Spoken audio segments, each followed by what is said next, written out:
எல்லாருக்கும் வணக்கம்.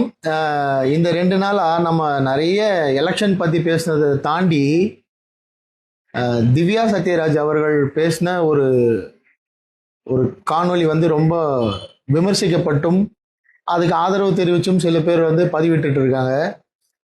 அது நமக்கு பெருசா பிரச்சனையா தெரியல. ஏன்னா அவங்க பேசினா சில ஆயிரங்கள் அவ்வளோ பேர் தான் போய் சேரும்.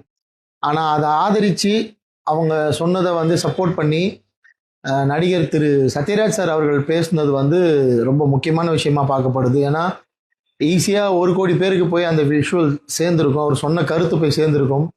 சார் நீங்கள் பெரியாரிஸ்ட்னு லாஸ்ட் ஜென்ரேஷனுக்கு தெரியும் சார், 90s கிட்ஸ்க்கெல்லாம் தெரியும். இப்போ இந்த ஜென்சி கிட்ஸ்க்கெல்லாம் நீங்கள் பெரியாரிஸ்ட் அப்படின்னு தெரியாது. அண்டு பெரியாரிசம் அந்த கொள்கை என்னன்றதெல்லாம் கூட அவங்களுக்கு தெரியாது.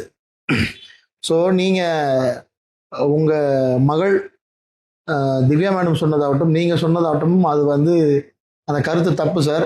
அட்லீஸ்ட் நான் சொல்கிறது சில லட்சங்கள் மக்களுக்காவது போய் சேரும். அதனால் இதை சொல்கிறேன். நீங்கள் 2 பேரும் சேர்ந்து சொன்னது என்னென்னா, லிவ் இன் ரிலேஷன்ஷிப் வாழ்கிறது தப்பு இல்லை, கல்யாணம் பண்ணிக்காமல், அதாவது தாலி கட்டாமல், மோதிரம் மாற்றாமல், நிக்கா அப்படின்ற முறையில் இல்லாமல், இந்த எந்த சடங்குகளும் இல்லாமல், ஃபேமிலி இல்லாமல், பெற்றோர்களோட சம்மதம் இல்லாமல் திருமணம் என்ற பந்தத்தில் வந்து நீங்கள் வாழ்கிறது தப்பு இல்லை. திருமணம்னு சொல்ல முடியாது, அதை பிடிச்சவங்க கூட சேர்ந்து வாழ்ந்துக்கலாம், எப்பெல்லாம் யார் யாரெல்லாம் பிடிக்குமோ அவங்க கூட சேர்ந்து வாழ்ந்துக்கலாம், அது தப்பு இல்லை அப்படின்னு ஒரு கருத்து. இதை தாண்டி இன்னொரு அபத்தமான கருத்து, குழந்தை பெற்றுக்கலாம், கல்யாணமே இல்லாமல் நீங்கள் வந்து லிவிங்கில் யாரோட தேவையும் இல்லை, சயின்டிஃபிக் முறையில் கூட நீங்கள் குழந்தை பெற்றுக்கலாம் அப்படின்னு வந்து சொல்லியிருக்கீங்க. லீகலைஸ்டு முறைப்படி இல்லாமல் குழந்தை பெற்றுக்கிறதுக்கு உங்களை மாதிரி ஆட்களால் முடியும். ஏன்னா குறைஞ்சது பேங்க் பேலன்ஸாகவே உங்ககிட்ட மினிமம் பேங்க் பேலன்ஸாகவே ஒரு 25 crores இருக்கும், உங்களுக்கான சொத்து வளங்கள் இருக்கும், நிறைய இருக்கும். அதனால் ஒரு குழந்தைய பெற்று நீங்கள் யாரோட ஆதரவும் இல்லாமல், எந்த சப்போர்ட் இல்லாமல் ஒரு 3 மேடு 4 மேடு வச்சு நீங்கள் வளர்த்துருவீங்க குழந்தைய.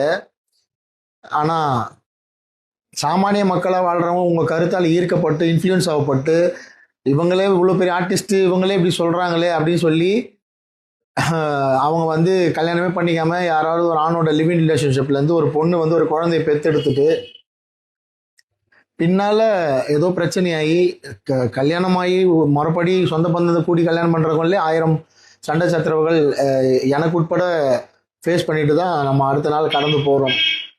அப்படி இருக்க சூழலில் நீங்கள் எந்த பாண்டிங்லேயும் இல்லாமல், எந்த பந்தமும் இல்லாமல், வெறும் பிடிச்சிருக்குன்னு வாழ்ந்துட்டு நீங்கள் ஒரு புள்ள பெற்றுக்கிட்டு அவர் விட்டுட்டு போயிட்டாருன்னா அந்த குழந்தைய யார் பார்த்துக்கிறது? அந்த ஆண்மகன் கொண்டு போய் வச்சுப்பானா? இது வந்து சமுதாயத்தில் சாத்தியமா? பாதிக்கப்பட போகிறது யார்? அந்த பொண்ணு தான். ஒரு மாத சம்பளம் வாங்குற ஒரு பெண்ணாக இருந்தால் அவங்க வேலைக்கு போகிறப்ப அந்த குழந்தைய யாரை நம்பி விட்டுட்டு போவாங்க? ஒரே ஒரு மாத சம்பளத்தை வச்சுட்டு ஒரு சிங்கிள் பேரண்ட் வந்து இப்போ நீங்கள் வாழ்ந்துட்டு இருக்கவங்க கிட்ட கேளுங்க, அது எவ்வளோ கஷ்டன்றது அவங்களுக்கு புரியும். ஏதோ ஒரு சூழலில் வந்து அவங்க டிவோர்ஸ்டாக இருப்பாங்க, இல்லைனா ஏதோ ஒரு சூழலில் அவங்க ஹஸ்பண்ட் வந்து தவறி இருப்பார். ஒரு சிங்கிள் பேரண்ட்டாக ஒரு குழந்தைய வளர்க்குறது எவ்வளோ கஷ்டம்னு சமுதாயத்தில் இருக்கிறவங்க கிட்ட கேட்டு தெரிஞ்சுக்கோங்க. நாளுக்கு நாள் ஏசி ரூமில் நல்ல செல்வந்தராக வாழ்ந்துட்டு இந்த கருத்தை சொல்கிறது மிகப்பெரிய தப்பு, கண்டனத்துக்குரியது. அதனால் சத்யராஜ் சார் சொன்னதாகட்டும், அவங்களுடைய மகள் திவ்யா சத்யராஜ் மேடம் சொன்னதாகட்டும், இந்த கருத்தை பெண்கள் தயவு செஞ்சு வந்து, அதுவும் இந்த 2000க்கு அப்புறம் பிறந்த பெண்கள் அந்த கருத்தை உள்வாங்கிக்காதீங்க. அதில் நிறைய பிரச்சனைகள் இருக்குது.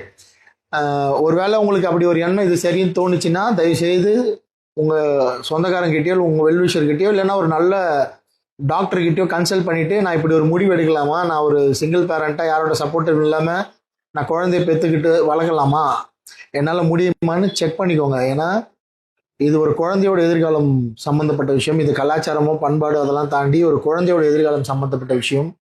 ஸோ இதை சினிமாவில் வேறு யாரும் எதிர்த்து பேச மாட்டாங்க, நல்லா தெரியும். அதனால் சில லட்சம் மக்களுக்காவது இது போய் சேரட்டும்னு நான் சொல்கிறேன். இந்த வார்த்தையால், இந்த விஷயத்தால், இந்த கான்டென்ட்டால் இந்த ஜென்சி கிட்ஸ் தயவுசெய்து இன்ஃப்ளூயன்ஸ் ஆகாதீங்க.